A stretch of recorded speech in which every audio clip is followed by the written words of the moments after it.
Hello everyone, welcome to our channel Bioverse the universe of biology. तो आज मैं आपको पढ़ाने वाली हूँ ग्लूकोनियोजेनेसिस के बारे में।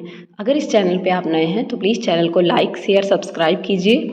और हाँ, अगर आपको कोई क्वेरी होती है या प्रॉब्लम होती है तो आप हमारे इंस्टाग्राम चैनल पे या फिर कमेंट सेक्शन में डायरेक्ट मैसेज कर सकते हैं। और अगर आपको इन नोट्स के PDF चाहिए तो उसके लिए आप हमारा टेलीग्राम चैनल ज्वाइन कर लीजिए, जिसका लिंक डिस्क्रिप्शन में दिया हुआ है। तो चलिए स्टार्ट करते हैं ग्लूकोनियोजेनेसिस के बारे में। ग्लूकोनियोजेनेसिस क्या होता है? ये भी सिंथेसिस ऑफ ग्लूकोज होता है। जैसे आप ग्लाइकोलिसिस पढ़ते हैं, वो भी क्या करता है? ग्लूकोज का फॉर्मेशन करता है। उसी तरह से ये भी क्या होता है? सिंथेसिस ऑफ ग्लूकोज, ग्लूकोज का बनना होता है, लेकिन नॉन कार्बोहाइड्रेट प्रिकर्सर। इसका पहला मॉलिक्यूल जो होगा या प्रिकर्सर जो इसको बनाएगा वो क्या होगा? वो नॉन कार्बोहाइड्रेट होगा, मतलब कार्बोहाइड्रेट नहीं होगा।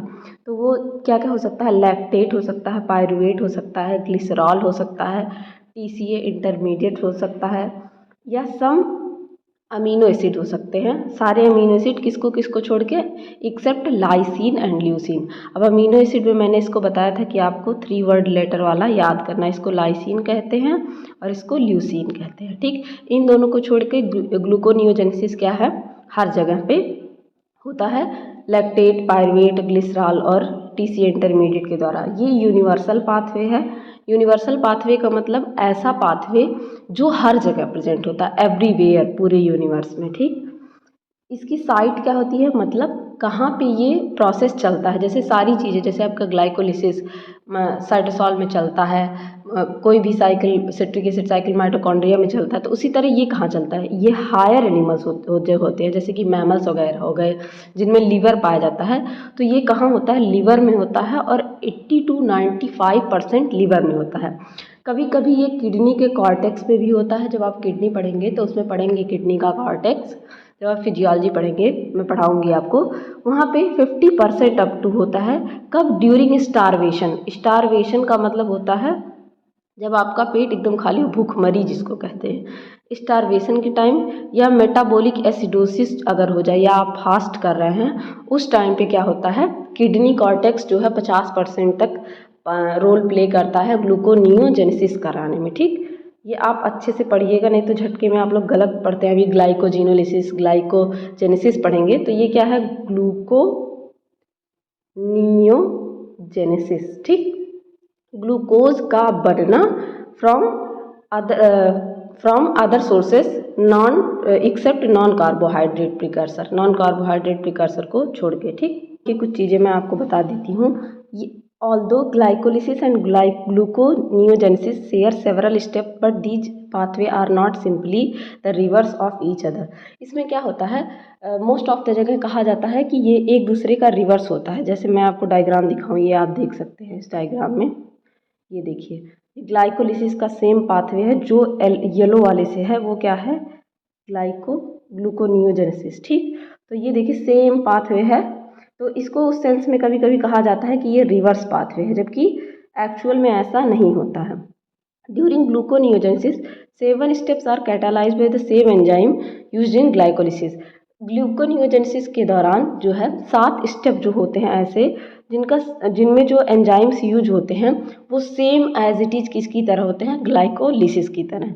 और ये क्या होते हैं? ये रिवर्सिबल एंजाइम होते हैं। दे आर रिवर्सिबल, मतलब चेंज हो सकते हैं। जैसे फ्रक्टोज 6 फॉस्फेट से, अगर फ्रक्टोज से बना है तो वो चेंजेबल रहेगा। ठीक, और इसमें देखिए क्या बोला गया है कि 3 steps in glycolysis are irreversible, जबकि 3 स्टेप क्या होते हैं? इरिवर्सिबल स्टेप होते हैं। वो कौन कौन से स्टेप होते हैं? जब conversion of glucose 6 phosphate catalysed by hexokinase. ये कौन कौन सा ग्रुप? जब ग्लूकोज का कन्वर्जन ग्लूकोज 6 फॉस्फेट में होता है और हेक्सोकाइनेज जब यूज होता है, तो ये क्या होता है? इरिवर्सिबल होता है, मतलब ये चेंज नहीं होता है। ठीक, next, conversion of fructose 6 phosphate to fructose 1 bis 6 phosphate by fructokinase. Fructose 6 phosphate का कन्वर्जन किस में? फ्रक्टोज 1,6 bis फॉस्फेट में, और किसकी प्रेजेंस में? फॉस्फोफ्रुक्टोकाइनेज, जिसको PFK1 भी बोला जाता है। ठीक, ये भी क्या होता है? इरिवर्सिबल प्रोसेस होता है, मतलब रिवर्स नहीं होता है। और दूसरा, conversion of phosphoenol pyruvate to pyruvate kinase. Pyruvate, phosphoenol pyruvate से पेप से पायरुवेट काइनेज में फास्फोइनॉल पायरुवेट को जब पायरुवेट में बदला जाता है पायरुवेट काइनेज की प्रेजेंस में, ये भी क्या होता है, इरिवर्सिबल प्रोसेस होता है। तो चलिए हम लोग पढ़ते हैं इसमें ग्लूकोनियोजेनेसिस में। इसमें क्या होता है, 2 carbon acetyl coenzyme do not participate in gluconeogenesis. 2 carbon, इसमें देखिए ऑक्सैलो एसीटेट का यूज़ होगा। तो ऑक्सैलो एसीटेट आप कैसे बनाएंगे, एसिटिल कोएंजाइम से ही ना बनाएंगे। यहाँ पे देखिए ऑक्सैलो एसीटेट का यूज़ है यहाँ पे, तो ये किससे बनेगा, एसिटिल कोएंजाइम से ही बनेगा ना। लेकिन इस पाथवे में ग्लूकोनियोजेनेसिस में क्या होता है, इस पाथवे में एसिटाइल कोएंजाइम पार्टिसिपेट नहीं करता है।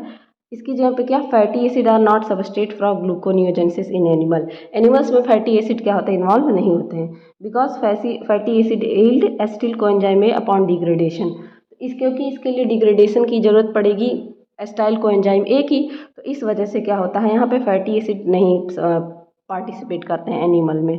ये कितने स्टेप का प्रोसेस होता है, 11 स्टेप का प्रोसेस होता है ग्लूकोनियोजेनेसिस। ओके, इसमें देखिए ग्लूकोनियोजेनेटिक पाथवे रिवर्स ऑफ ग्लाइकोलिसिस बोला गया है ना, ये रिवर्स ऑफ ग्लाइकोलिसिस होता है क्योंकि 7 स्टेप एकदम सिमिलर होते हैं, किसके तरह, एकदम ग्लाइकोलिसिस की तरह।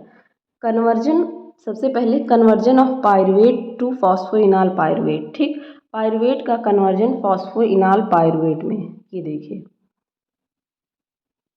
ये वाला पाथवे, पायरुवेट का कन्वर्जन किसमें, फॉस्फोइनॉल पायरुवेट में। यहाँ देखिए फॉस्फोइनॉल पायरुवेट में कन्वर्ट हो रहा है। ठीक, यही यहाँ पे बोला जा रहा है कि कन्वर्जन होता है। ठीक, क्या यूज होता है, पायरुवेट कार्बोक्सिलेज यूज होता है, catalyzes ATP drive, ATP catalyze करता है drive formation of oxalo acetate.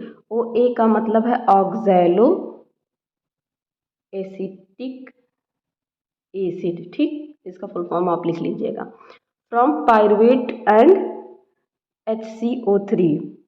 Pyruvate और HCO3 को मिला के क्या बनता है, पायरुवेट कार्बोक्सिलेज की प्रेजेंस में एडिशन होता है CO2 का और पायरुवेट और HCO3 के मदद से। ठीक, पेप कार्बोक्सी काइनेज, जिसको पेप सीके भी कहा जाता है, ये कन्वर्ट करता है ऑक्सैलो एसिटिक एसिड को फॉस्फोइनॉल पायरुवेट में। इसको आपने पढ़ा होगा, मैं इसका फुल फॉर्म नहीं लिखती हूँ, इसको आपने ग्लाइकोलिसिस अगर नहीं देखा है तो जाके देख लीजिए, उसमें आपने पढ़ा होगा। किसमें कन्वर्ट कर देता है, फॉस्फोइनॉल पायरुवेट में, in a reaction that uses GTP as phosphoryl group donor. Phosphate का ट्रांसफर करने के लिए GTP का यूज़ होता है, जैसा कि यहाँ पे आप देख सकते हैं। ये रिएक्शन मैंने लिख दिया, ये देखिए पायरुवेट का स्ट्रक्चर।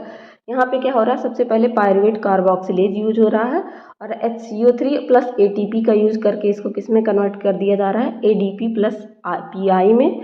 और अब पायरुवेट में क्या, एक कार्बोक्सिलिक ग्रुप और जुड़ गया, तो ये क्या बन गया, ऑक्सैलो एसीटेट बन गया। ठीक, अब इस ऑक्सैलो एसीटेट से हमको पेप बनाना है, जिसके लिए आप क्या यूज करेंगे, पेप सीके यूज करेंगे, जिसमें क्या होगा, GTP यूज होगा। GTP किस में कन्वर्ट हो जाएगा, GDP और CO2 में। और इस GTP में फॉस्फेट ग्रुप पाया जाता है। ATP और GTP के स्ट्रक्चर में फॉस्फेट ग्रुप पाया जाता है, जब आप पढ़ेंगे इसके स्ट्रक्चर तब जान पाएंगे। तो ये क्या करता है, अपना फॉस्फेट इस पर ट्रांसफ़र कर देता है और फॉर्मेशन कर देता है फॉस्फोइनॉल पायरुवेट का। सेलुलर लोकेशन क्या होता है कार्बोक्सी काइनेज का, कहाँ पाया जाता है, phosphoenol pyruvate carboxylase located in mitochondria as well as in cytosol. Mitochondria और साइटोसॉल दोनों जगह पर पाए जाते हैं ये। But pyruvate carboxylase only found in mitochondrial matrix. लेकिन पायरुवेट कार्बोक्सिलेज कहाँ पाया जाता है, वो सिर्फ और सिर्फ किसमें पाया जाता है, माइटोकॉन्ड्रियल मैट्रिक्स, माइटोकॉन्ड्रिया। ठीक है, ये माइटोकॉन्ड्रिया उसके मैट्रिक्स में पाया जाता है, जबकि ये पूरे माइटोकॉन्ड्रिया में पाया जाता है। दोनों अलग अलग चीज़ें।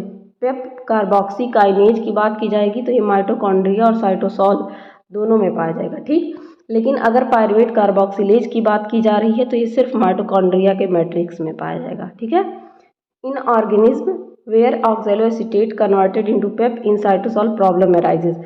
बहुत सारे ऑर्गेनिज्म ऐसे होते हैं जब पेप ऑक्सैलो एसीटेट का कन्वर्जन होता है पेप में, तो कुछ प्रॉब्लम अराइजेज होती है, क्योंकि ऑक्सैलो एसीटेट ट्रांसपोर्ट नहीं होता माइटोकॉन्ड्रिया से, बिकॉज नॉट ट्रांसपोर्टर प्रेजेंट। क्योंकि माइटोकॉन्ड्रिया से, देखिए अब ये माइटोकॉन्ड्रिया सेल है, इतना बड़ा सा सेल माइटोकॉन्ड्रिया के में पाया जा रहा है ऑक्सैलो एसीटेट। यहाँ पे कोई ट्रांसपोर्टर चाहिए ना, जिसके थ्रू ये क्या हो, जिसके थ्रू ये सेल से बाहर जा सके। लेकिन इसमें ऐसा कोई ट्रांसपोर्टर नहीं प्रेजेंट होता है, तो इसकी वजह से क्या होता है, इसकी वजह से ऑक्सैलो एसीटेट NADH को लेके किस में कन्वर्ट हो जाता है, मैलेट में, क्योंकि मैलेट के लिए ट्रांसपोर्टर सेल में प्रेजेंट होता है। मैलेट बाहर सेल से जा सकता है एनर्जी जनरेट करने के लिए, ठीक। तो इसके लिए क्या होता है, so oxaloacetate firstly reduces to malate by enzyme malate dehydrogenate at express of NADH। Malate dehydrogenase यहाँ पे लगेगा और NADH लगेगा। ऑक्सैलो एसिटिक एसिड किस में कन्वर्ट हो जाएगा, मैलेट में। अब मैलेट बाहर जा सकता है, ठीक है, यहाँ पे लिखा है malate leaves mitochondria through specific transporter and in cytosol it reoxidize to oxaloacetic acid with production of cytosolic NADH। देखिए ये क्या होगा, सबसे पहले मैलेट में कन्वर्ट होगा और सेल से बाहर चला जाएगा। सेल से बाहर जाते ही ये मैलेट फिर से किस में कन्वर्ट हो जाएगा, ऑक्सैलो एसिटिक एसिड में। किसकी मदद से ये रीऑक्सीडाइज हो जाएगा। यहाँ पे ऑक्सीडेशन का प्रोसेस हुआ था, फिर रीऑक्सीडाइज हो जाएगा और यहाँ पे क्या होगा, साइटोसोलिक NADH को ले लेगा, NAD+ को। यहाँ पे NAD+ जो बना है उसी NAD+ को ये ले लेगा और NADH में कन्वर्ट हो जाएगा और मैलेट किस में कन्वर्ट हो जाएगा, ऑक्सैलो एसिटिक एसिड में। इसके लिए अगर मैं आपको फॉर्मूला पढ़ाती, ठीक है, यहाँ पे इसका फार्मूला लिखती तो आपको और अच्छे से समझ में आता, लेकिन फार्मूला आपको देख के डर लग जाता है, इसलिए मैंने फार्मूला नहीं लिखा, सिर्फ वर्ड्स में लिखा है। रेगुलेटरी स्टेप कौन कौन से इसमें होते हैं, या रेट लिमिटिंग फैक्टर कौन कौन से होते हैं ग्लूकोनियोजेनेसिस में। पहला स्टेप होता है हेक्सोकाइनेज वाला, और स्टेप 3 फॉस्फो, ये ग्लाइकोलिसिस की बात की जा रही है। ग्लाइकोलिसिस में कौन कौन से होते हैं रेगुलेटरी स्टेप, ये देखिए, ये ग्लाइकोलिसिस का हो गया है और ये दूसरा वाला क्या है, ग्लूकोनियोजेनेसिस। ओके, तो ग्लाइकोलिसिस में हेक्सोकाइनेज स्टेप फर्स्ट होता है, स्टेप 3 फॉस्फोफ्रक्टोकाइनेज वाला, ये तीनों क्या होते हैं, रेगुलेटरी स्टेप होते हैं। जबकि ग्लूकोनियोजेनेसिस में ऐसा नहीं होता। ग्लूकोनियोजेनेसिस में रेगुलेटरी स्टेप 11 होता है, glucose 6 phosphatase substrate level phosphorylation होता है इसमें। स्टेप 9 फ्रक्टोज 1,6 बिस फॉस्फेट, और स्टेप 1 पायरुवेट कार्बोक्सिलेज और पेप्सी, ठीक, क्योंकि ये रिवर्स उल्टा चलता है। देखिए अब आपको थोड़ा सा और मैं पढ़ा दूँ, फिर डायग्राम से समझाती हूँ। Glucose 6 phosphate is not under allosteric control, ये एलोस्टेरिक कंट्रोल के अंडर नहीं पाया जाता है। Km वैल्यू आप पढ़े होंगे एंजाइम में, ठीक, Km आपने वहाँ पढ़ा होगा, Km जिसको माइकलिस मेंटन इक्वेशन भी कहते हैं। तो ये क्या होता है, ग्लूकोज 6 फॉस्फेट हायर होता है normal range of substrate concentration, normal range of substrate concentration से, जो सबस्ट्रेट का नॉर्मल कंसंट्रेशन होता है उससे ज़्यादा क्या होता है glucose 6 phosphate. As result glucose 6 phosphate display near linear of activity on substrate concentration and is the said to be under substrate level phosphorylation by glucose 6 phosphate. इसलिए इसको क्या कहा जाता है, सबस्ट्रेट लेवल फॉस्फोराइलेशन। इसके 2 इनहिबिटर्स पाए जाते हैं। आगे के लेक्चर्स में मैंने बताया इनहिबिटर का मतलब दबाना, किसी चीज़ को रोकना कि नहीं अब तुम रुक जाओ, तुम्हारी ज़रूरत नहीं है, ठीक, इनहिबिट करना, उसको दबा देना, ठीक। तो ये AMP एडेनोसिन मोनोफॉस्फेट और फ्रक्टोज 2,6 बिस फॉस्फेट, ठीक, एडेनोसिन मोनोफॉस्फेट,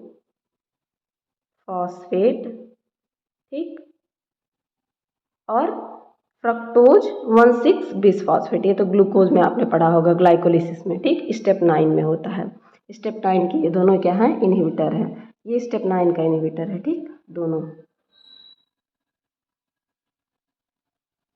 वही चीज़, ठीक है, थोड़ा सा और डिटेल में मैंने दिया है, आप यहाँ से पढ़ लीजिएगा क्या होता है। वही देखिए पायरुवेट किस में कन्वर्ट होता है, ऑक्सैलो एसीटेट में, वही चीज़ बताई गई कि इरिवर्सिबल होता है, एनर्जी बैरियर इन्वॉल्व होता है, ठीक है, फर्स्ट रिएक्शन यही होता है, कैटालाइज होता है। फिर नीचे की तरफ पायरुवेट कार्बोक्सिलेज के बारे में दिया गया है, यहाँ पे कोफैक्टर Mg+ और Mn+ यूज होते हैं जो ऑक्सैलो एसीटेट को किस में कन्वर्ट कर देते हैं, फॉस्फोइनॉल पायरुवेट में, और CO2 रिलीज हो जाता है।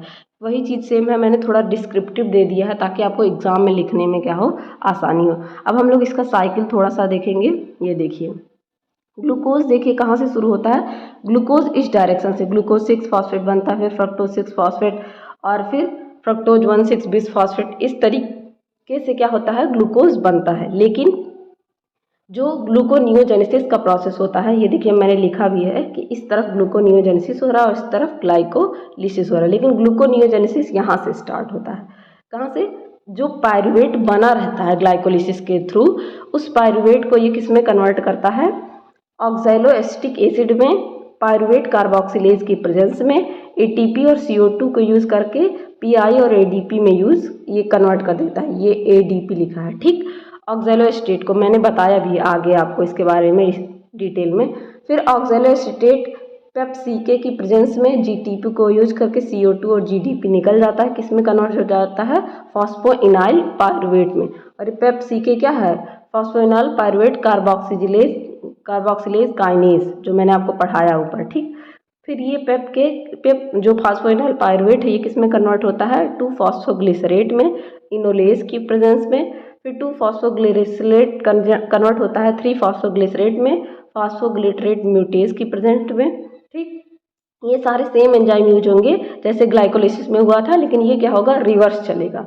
फिर 3-फॉस्फोग्लिसरेट 1,3-bis-फॉस्फोग्लिसरेट में कन्वर्ट हो जाता है।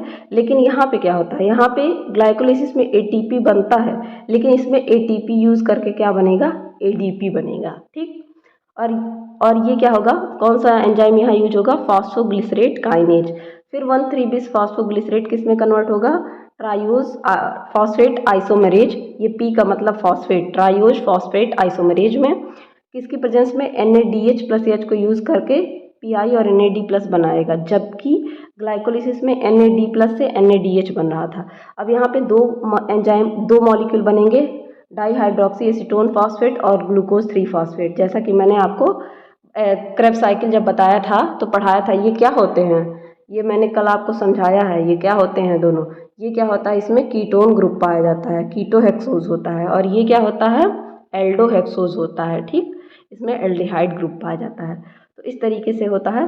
और फिर ये किस में कन्वर्ट होगा? एल्डोलेज की प्रेजेंस में फ्रक्टोज 1,6-bis-फॉस्फेट, फ्रक्टोज 1,6-bis-फॉस्फेट में, फ्रक्टोज 1,6-bis-फॉस्फेट, ठीक, इसमें ये कन्वर्ट हो जाएगा। फिर फ्रक्टोज 1,6-bis-फॉस्फेट कन्वर्ट होगा जब, तो ये फ्रक्टोज 1,6-bis-फॉस्फेट यहाँ पे क्या होगा? H2O को यूज करेगा और PI निकालेगा। फिर ये कन्वर्ट हो जाएगा फ्रक्टोज 6-फॉस्फेट में, किसकी प्रेजेंस में? फॉस्फोफ्रुक्टोकाइनेज, फॉस्फोफ्रुक्टोकाइनेज इसका फुल फॉर्म दिया है ऊपर, आप देख लीजिएगा, फॉस्फोफ्रुक्टोकाइनेज, ठीक। फॉस्फोफ्रुक्टोकाइनेज फिर कन्वर्ट हो जाएगा ग्लूकोज 6-फॉस्फेट में, फॉस्फोग्लूकोज आइसोमेरेज की प्रेजेंस में।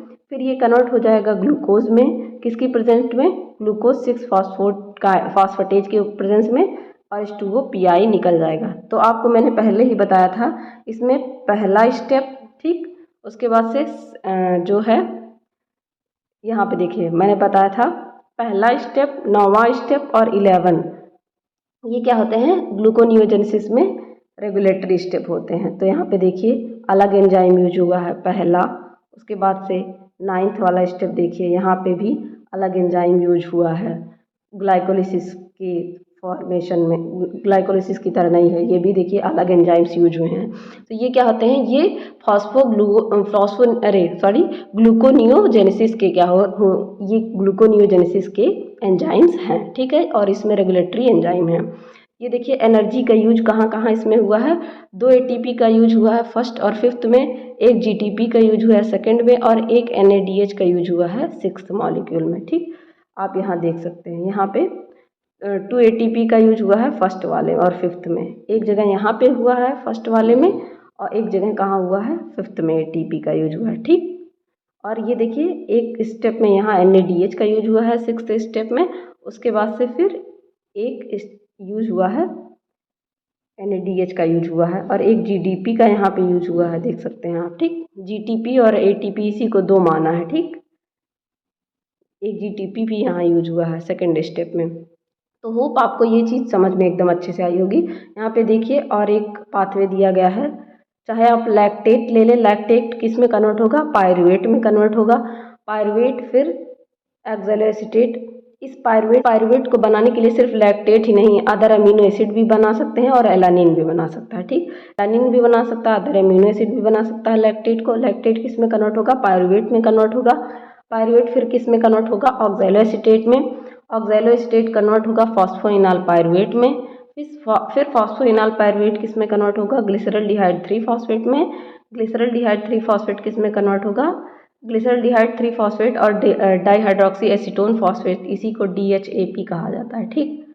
और इसको 3 फॉस्फेट ग्लिसरॉल्डिहाइड 3 फॉस्फेट में, ये किस में कन्वर्ट होगा, फ्रक्टोज 1,6 बिसफॉस्फेट में, फिर ग्लूकोज बन जाएगा जो आपको चाहिए, और ये ग्लूकोज का यूज़ आप करेंगे, ठीक। तो होप आपको ये वीडियो बहुत अच्छे से समझ में आया होगा। मैंने डिस्क्रिप्टिव भी इसका दे दिया है यहाँ नीचे। उसके बाद से मैंने आपको बताया कि ग्लूकोनियोजेनेसिस किस non carbohydrate molecule lactate, pyruvate, TCA intermediate amino acid से मिलकर बनते हैं। AA का मतलब अमीनो एसिड, ठीक। एमिनो एसिड से मिलते हैं, यूनिवर्सल पाथवे होते हैं, बताया टोटल 11 स्टेप्स इसमें इन्वॉल्व होते हैं, जैसे कि ग्लाइकोलिसिस में होते हैं, लेकिन ये क्या होते हैं, ग्लाइकोलिसिस के रिवर्स होते हैं, पायरुवेट बनता है। और ये पायरुवेट किसी भी चीज़ से बन सकता है, लैक्टेट से बन सकता है, एमिनो एसिड से बन सकता है, किसी भी चीज़ से बन सकता है। फिर ये आपका लास्ट प्रोडक्ट ग्लूकोज बनाएगा, जिसका आप यूज़ करते हैं ड्यूरिंग स्टारवेशन के दौरान या फास्टिंग के दौरान। ये किस में होता है, किडनी में होता है, ठीक है, किस में, किडनी के कॉर्टेक्स में होता है, और जनरली ये कहाँ पे होता है, आपके लीवर में होता है, ठीक। तो होप गाइज आपको ये वीडियो बहुत अच्छा लगा होगा। अच्छा लगा हो तो प्लीज़ अपने दोस्तों के साथ भी शेयर करिए और बने रहिए इसी तरह और अच्छी वीडियोज़ के लिए हमारे चैनल पे। Thank you.